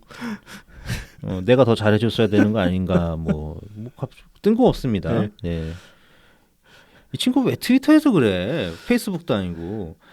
어쨌든 그리고 이제 다음 날은 또 이제 말씀드렸잖아요. 고래랑 싸워서 새우등이 안 터지려면 제가 고래가 돼야 한다고. 저를 고래로 만들어줄 유일한 방법은 오로지 여러분뿐밖에 없어요. 이거 진짜 미치겠습니다. 아, 이 사람이 왜 이러나 하고 봤더니만은 네네. 11월 29일 날 기사로 유출해 볼 수 있습니다. 청담동 술자리 제보자 끝내 입증 자료 제출 못해 권익위 신고 종결. 권익위 사실 확인 어려워 자료 보완 요청했으나 보완이 없었다. 그러니까는 이거는 그거죠. 공익 제보자 되려고 했던 거죠. 네네. 그 공익 제보자 되려고 공익 제보자 신청을 했어요, 이 사람이. 그러니까 그 요건이 되는지 보완 자료를 보내달라고 했는데 자료가 없어.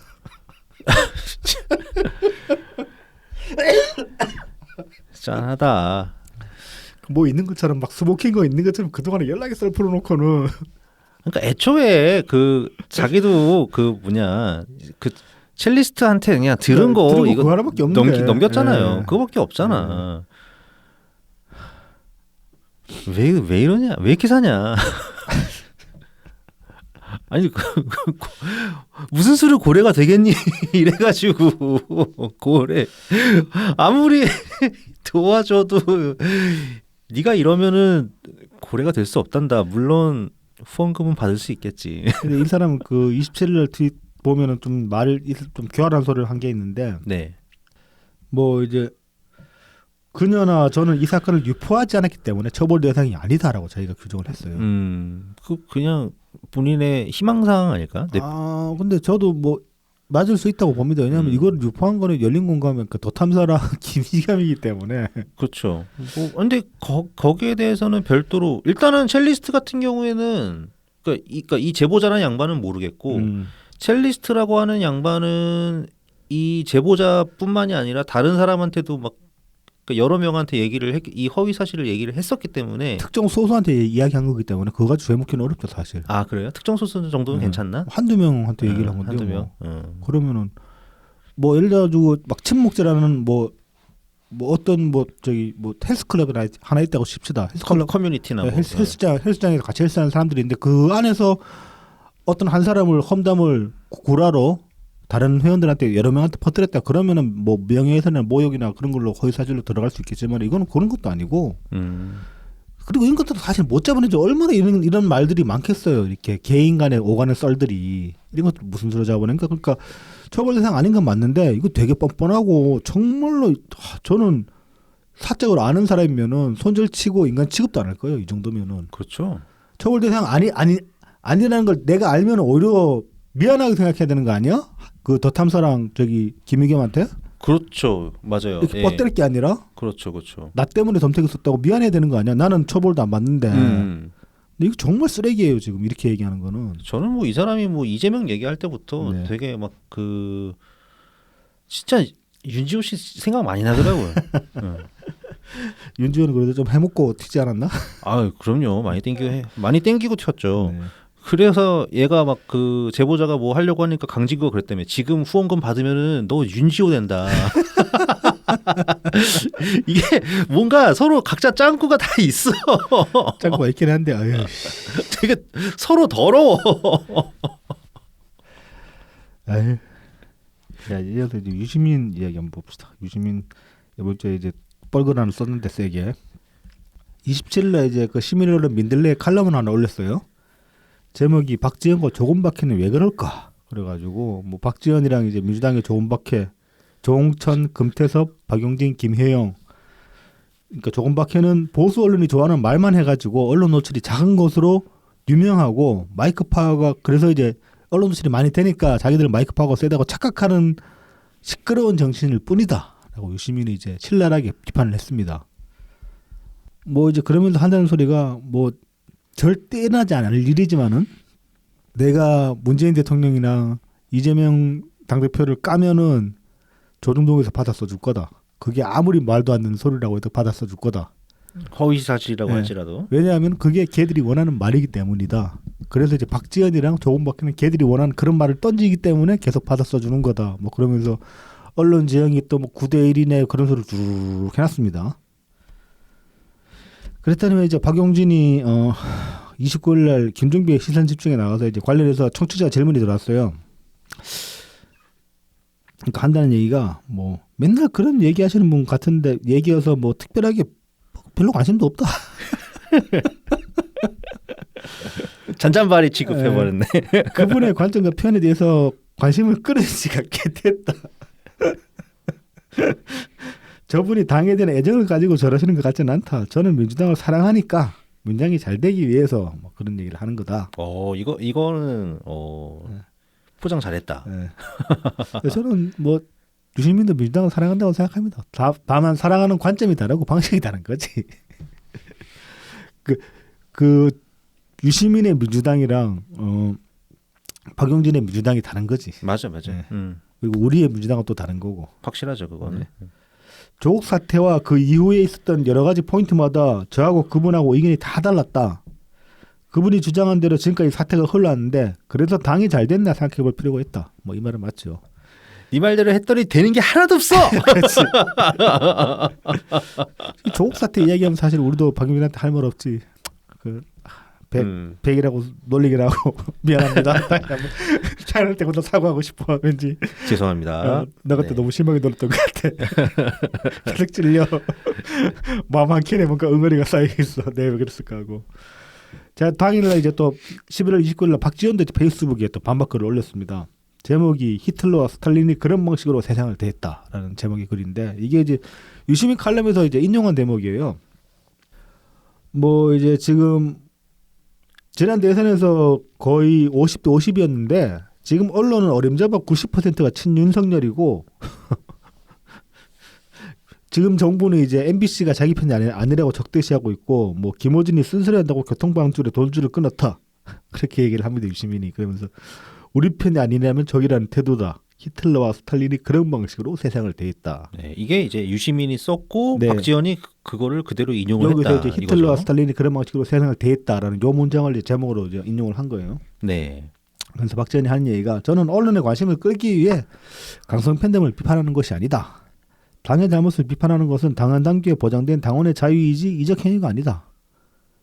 유시민 작가는 젊은 시절 독재에 맞서 자유를 위해 싸웠지만 이제는 자신의 의견과 다른 분들을 이적 행위자로 몰고 있다. 자신이 싸웠던 독재자와 닮아가는 것이 아닌지 걱정. 민주당은 박지원이 아니라 강성 팬덤이 망치고 있다. 민주당과 이재명 대표에게 해가 되는 것은 국민들로부터 민주당을 고립시키는 강성 팬덤과 그들을 옷꽃을 치는 김의겸 대변인과 장경태 최고위원 같은 분들. 거짓말을 하고 또 사과도 반성도 없는 것이 바로 혐오를 숙주로 자라는 팬덤 정치다. 유시민 작가의 발언을 보면서 다시 확신했다. 이제 민주당에서 민주화 운동을 했다는 이유로 30년 이상 기득권을 누려온 586 세대는 아름다운 퇴장을 준비해야 한다.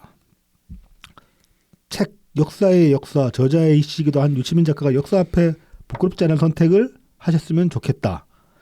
상당히 막 뼈를 많이 때리고 있습니다. 유시민 책도 좀 읽은 것 같은 티도 내고 막 그러면서 그러면서 이제 또 유시민이 옛날에 했던 말들을 인용을 하는데 2022년 3월 4일 100분 토론을 했을 때 했던 말이라고 해요. 이게 유시민이 매 세대는 그전 세대보다 똑똑하다. 그다음에 2004년 11월 3일 중앙대 초청 강연 때 했던 말이라고 하는데 이건 또 유명한 말이죠. 네, 유명하죠. 65세가 넘으면 때려 죽여도 책임 없는 자리에는 가지 말자. 이게 제 소신 중에 하나. 유시민 씨 나이가 어떻게 되죠? 65세는 됐을 것 같은데. 이제 거진 됐을 것 같은데 그 이렇게 나와서 떠드는 거는 그러니까 뭐 공직은 아닌데 책임이 이것도 책임져야 하는 것들인데 할 수 있. 개인으로 하는 얘기는 아니잖아, 그냥. 아무것도 없는 차포 떼고 하는 것도 아니잖아. 저는 일단 유시민 씨 인식이 네. 진짜 너무 발전이 없는 거 아닌가 생각을 드는 게 언론 지형을 아직도 기득권을 위한 언론 전체 구식과 그다음에 이제 뭐 소수만 우리 그 민주당이나 뭐 자기가 원하는 진영을 네네. 지지해 준다. 네. 이게 영 틀린 것 같거든요. 지금 이제 윤석열 대통령이 취임하고 나서도 네. 정말 그냥 딱 조중동이라고 해보죠. 조중동에서 윤석열 정부 안 가는 것 같은가? 그러니까 숱하게 나오거든요. 네네. 많이 나와요. 많이 네. 나와. 네. 그리고 그 내용에 있어서 뭐 한겨레나 경향이나 뭐 프레시안이나 이런 것들과 크게 다르지 않아요. 네.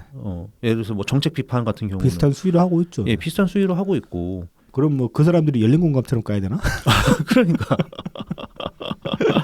레전이라며 열린 공감. 그러니까 확실히 뭐 제 눈에 그때 그렇게 아닌데 그렇게 보였는지 모르겠지만 막 그 이명박 때 있잖아요. 네네. 2010년 그때 막 맨날 뭐 조중동 뭐 문화일보 네이버 막 이렇게 하면서 할 때 그때 좀 노골적으로 이렇게 좀 이명박 정부를 띄워주는 듯한 그런 내용들이 많이 있긴 했었던 것 같거든요. 그렇죠. 그때는 예. 확실히 그랬죠. 예. 그때는 확실히 그랬어요. 네. 근데 박근혜로 넘어가면서부터 이렇게 뭐 좀 변했다면 저는 세월호 아니면은 기점으로 많이 뭐, 변했다고 생각합니다. 그러니까 2014년 아니면은 이제 아니면 정말 문재인 정부 들어서 2017년. 그렇다고 다시 윤석열 정부로 정권 교체가 됐는데도 그럼 다시 원래 그때로 돌아갔냐? 네. 아니거든요. 지금 모습은 그때 제 2010년도 때에 보던 모습이랑 정말 다르거든요. 그렇죠. 비판의 기조가 뭐 예를 들어서 문재인 정부 때 조선일보가 까던 그 기조에 비하면 많이 완화됐다고 할 수는 있을까요? 네. 윤석열 정부에 대한 비판의 칼날이. 그런데 뭐 그렇다고 해서 안 까는 것도 아니고. 그러니까 지금은 보면은 어떤 그런 기득권 진영과 진영이 있는 게 아니라 각자 그러니까 자기만이 있는 것 같아요. 그러니까 각 언론사들이 네. 조선일보는 자기 조선일보, 중앙일보는 중앙일보, 네. 동아일보는 동아일보. 그 자기만의 색깔들이 이렇게 좀 있더라고요. 뭐 네. 이렇게 비슷한 것도 있겠지만, 네. 그러니까 예전처럼 이렇게 막 막무가내로 이렇게 정권을 비호하지 않는다 그런 느낌이거든요. 제 느낌은. 근데 유시민은 아직도 그 옛날 시대에 있는 것 같아요. 자기가 활동하던 시대 아니면은 그 노무현 대통령이 돌아가시고 나서 그 이명박 때 시절 그때 거기서 그냥 멈춰버린 것 같아요. 피해의식이죠. 피해의식.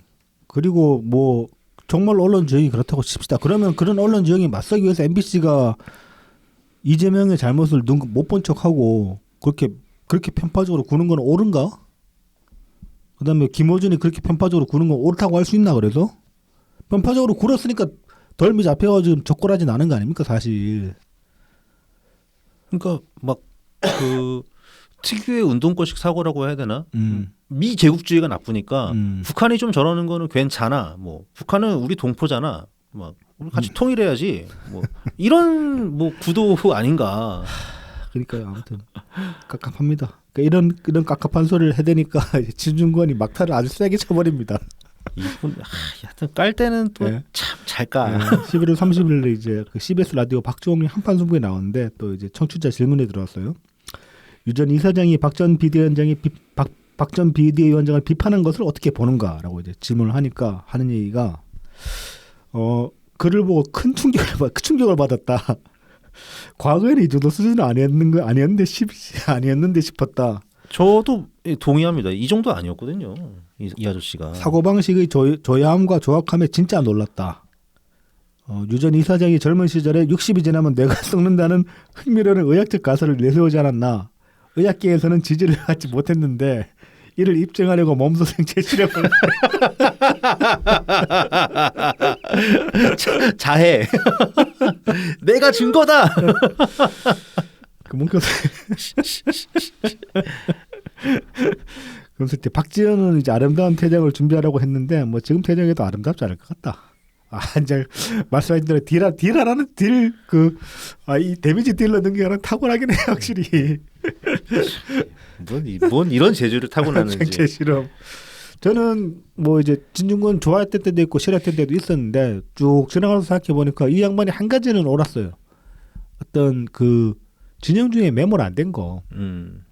뭐 그러니까 진중권 했던 말이 다 옳았던 건 알 수도 있고 뭐 특히 뭐 참여정부나 뭐 문재인 정부 비판하고 그런 것들은 짜증나기도 했지만은 뭐 그거랑 별개로 이 사람이 진영주의에 매몰되지는 않았다는 점 하나는 높이 사고 싶습니다 사실.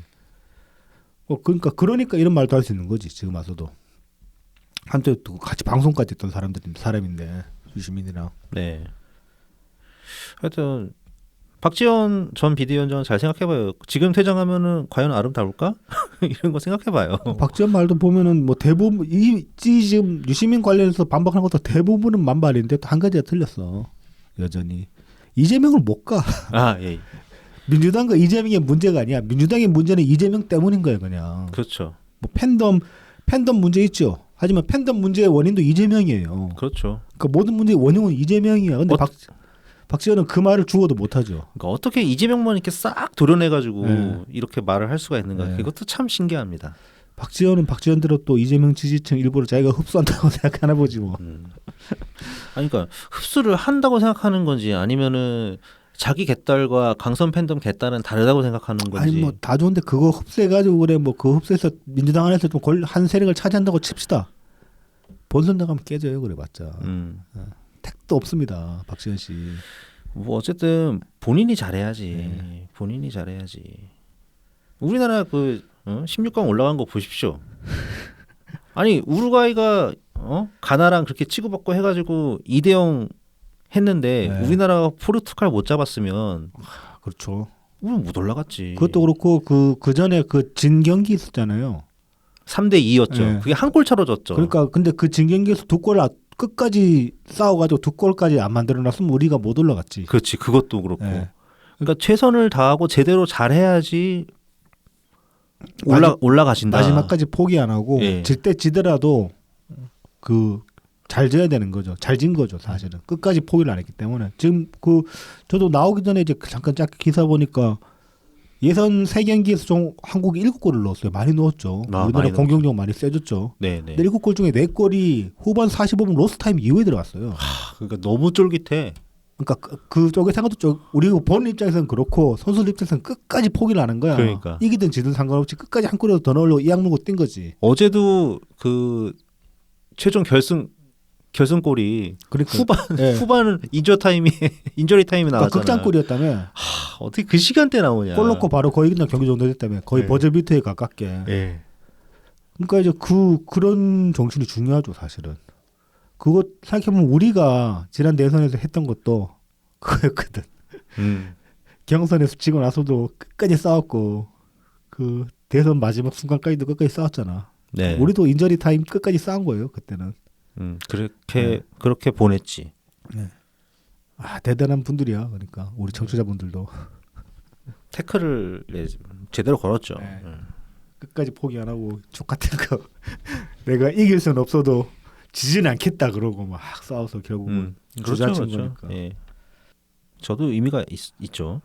지금 그냥 모든 게 이재명이 대통령이 아니라서 가능한 겁니다. 지금 이게. 그렇죠. 우리 월드컵 이긴 것도 이재명 대통령이 안 돼서 이긴 거야.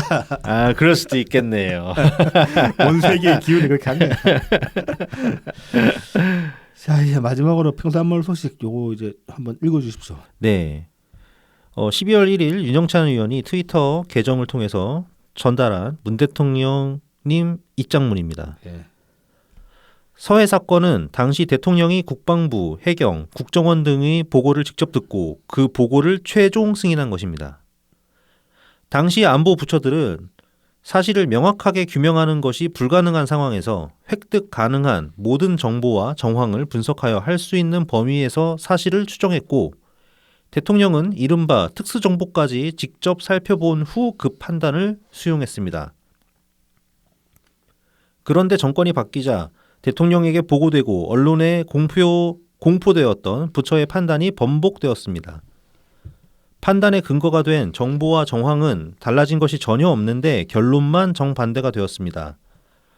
그러려면 피해자가 북한 해역으로 가게 된 다른 가능성이 설득력 있게 제시되어야 합니다. 그러나 다른 가능성은 제시하지 못하면서 그저 당시의 발표의 조작되었다는 비난만 할 뿐입니다. 이처럼 안보 사안을 정쟁의 대상으로 삼고 오랜 세월 국가 안보에 헌신해온 공직자들의 자부심을 짓밟으며 안보 체계를 무력화하는 분별 없는 처사에 깊은 우려를 표합니다. 부디 도를 넘지 않기를 바랍니다. 지금 그저께 요 입장문을 내셨고 오늘 새벽이었나 또 이제 오늘 새벽이었습니다. 네. 서훈 전 국정원장이 일단은 구속됐죠. 긴급 구속됐죠. 긴급에 구속됐죠. 어젯밤에 영장 심사했나 그랬던 것 같은데. 네네. 참. 그러니까 이거 보면 참 그 요 앞전까지만 해도 우리가 어떻게든 이재명 막았다고 기뻐했지만 이거 보면 참 또 화딱지가 나는 건 또 어쩔 수가 없습니다. 근데 이제 참 불행한 거는 그렇다고 해서 그러면 지난 대선에서 이재명을 뽑았으면 괜찮았을까? 모르겠어. 다른 일이 벌어졌겠죠. 네, 다른 일이 벌어졌겠죠. 다른 이 일이 일은 안 벌어졌을지 몰라도. 네. 그리고 이 일도 벌어졌을지도 몰라. 왜냐하면은 그 월복자 그 형이란 이대진 씨, 이대진 걔 그쪽 이재명 지지자도만. 네 맞아요. 그 무슨 건수에서 이 건을 이용해 먹으려고 들려는 뭐 그런 일이 없었다는 보장도 없는 거야. 그렇게 보면은. 네 맞습니다. 대통령이 오죽하셨으면 이렇게 입장문을 내셨겠나 싶습니다. 어쨌든 이번에 정진상 기록을 뛰어넘었나 보더라고요. 하여튼 10시간이 넘는 영장 심사가 있었고 네. 그 다음에 이제 나온 결과가 좋은 결과는 아닙니다. 네. 하지만 이제 저는 재판으로 충분히 반박이 가능할 거라고 생각하고 이 문재인 대통령님이 하신 말씀이 딱 맞거든요. 뭔가 달리 바뀐 그렇죠. 증거가 없어요. 추가된 정보가 아무것도 없는데 어떻게 판단이 바뀌냐고. 그렇죠. 그리고 상당히 뭐 국회 상임이나 아니면은 이제 그러니까 정보위죠. 정보위나 다른 그런 공신력 있는 정황을 통해서 피해자가 도저히 그쪽으로 그 북한 해역 쪽으로 갈 수 없다는 게 그렇죠. 그러니까 뭐 중국 배도 없었다고 하고 불가능한 거기 때문에 뭐 서훈 전 국정원장이 좀 힘드시겠지만 그래도 더 상황이 나빠지거나 그러진 않고 빨리 끝날 거라고 그렇게 생각합니다. 사실 이것도 그러니까 뭐 여기에 대한 대응도 놓고 보면 사실 지금 이재명 수호의 동력 다 빼놔가지고 그런데 만약에 지금 당 대표가 이재명이 아니었고 이재명이 지금 이재명 관련 수사 받는 거에 대해서 민주당이 관여를 안 하고 그냥 네가 알아서 하라고 그렇게 냅뒀으면은 우리가 이 문제로 반정부 투쟁했을 수도 있는 거야. 그렇죠. 네. 이딴 짓거리 하지 말라고. 그리고 이게 이재명이 또 무슨 숟가락 얹었더라고요. 네. 그 대통령께서 도를 넘지 말라고 말씀하신 거에다가 숟가락 얹어가지고. 네 일하고는 관계가 없어요 이재명아. 그러니까 대장동은 이거 이 사기꾼들 그러니까 그거 아니야. 이 본질은 전혀 변한 게 하나도 없습니다. 이재명이 무능한 행정가이거나 아니면 같은 사기꾼이거나 둘 중에 하나밖에 못해요. 이재명 씨 당신은. 뭐 저기 주초에 그 대통령님이 이재명 사이코패스라는 트윗에 따봉으로 했다가 취소를 하셨던데 뭐 본심이면 어떻고 아니면 어떠냐 이제 뭐 그렇게들 다들 말씀을 하시고 뭐 그렇게 저도 이제 뭐 동의를 하지만은 저는 본심일 거라고 생각합니다. 왠지 본심인데 다만 대통령 성향이 안 드러내시잖아요 원래 안 드러내시는 분들 이거 뭐지 그러고 취소하신 거라고 생각하는데 그렇게 보신다고 저는 생각합니다. 그 정도로 사람 간파를 못 하시지 않으니까. 우리 찡찡이의 본심이었던 거 아니었습니까? 뭐 찡찡이의 본심일 수도 있고. 네. 우리 찡찡이가 다 알고 있습니다. 그렇죠. 찡찡이 무시 못하지. 웬만한 사람보다 더 뛰어나지. 찡찡이 요새 그 한 명씩 이렇게 팔로우도 받아주는 것 같던데. 자, 그래서 이제 월드컵 뭐 이제 다음 주는 뭐 브라질 이기면 이제 일본이랑 붙어 있다면 잘하면은 아, 예. 그쪽에서 이제 크로아티아를 일본이 만약 이기면은 예, 예. 우리가 8강 한일전이 우리가 브라질 이기면은 그리고 저는 그런 사태가 발발할 경우에 예. 피파에서 어떤 식으로든 한국에 보복하지 않을까? 아닙니다. 근데 그러면은 그 브라질 팬을 뛰어넘어가지고 일본이랑 한국 광팬들이 흥행을 시켜줄 거기 때문에 브라질 아니 그 인구수가 훨씬 많잖아. 그리고 브라질은 뭔가 그 월드컵에 꽂히잖아요. 이기던 지던. 아씨 막 그 저기 정국이가 이번에 그 오프닝 노래도 불렀는데 한국 파업 내야지 그때는 BTS로 어떻게든 막아낼까? 예. 어. 아미들이 알아서 해줄 거야. 네, 그렇습니다. 어쨌든 근데 시간이 새벽 4시라 가지고 네. 야, 이거 어떻게 그 경기를 볼 수 있을까 이거 모르겠더라고요. 저는 어차피 숙면할 거기 때문에 그래서 가피님 말대로 네. 빨리 자고 4시에 일어나는 뭐 그것도 나쁘진 않을 것 그렇죠. 같아요. 네. 네. 시간 맞춰놓고 그렇게 해도 되죠. 네. 자, 그럼 과연 다음 주에 그 8강전 그러니까는 만약에 8강 가면은 네. 8강이 다음 주 토요일 자정에 열리는 거거든요. 예. 그 우리 또 녹음 전이네. 네, 맞아요. 과연 다음 주에 저희가 축구 소식을 들고 올지 올 수 있을지 말지 아, 네. 네. 한번 다 같이 지켜보도록 하죠. 네, 기대가 됩니다. 네, 그럼 다음 주에 다시 찾아뵙겠습니다. 감사합니다. 감사합니다.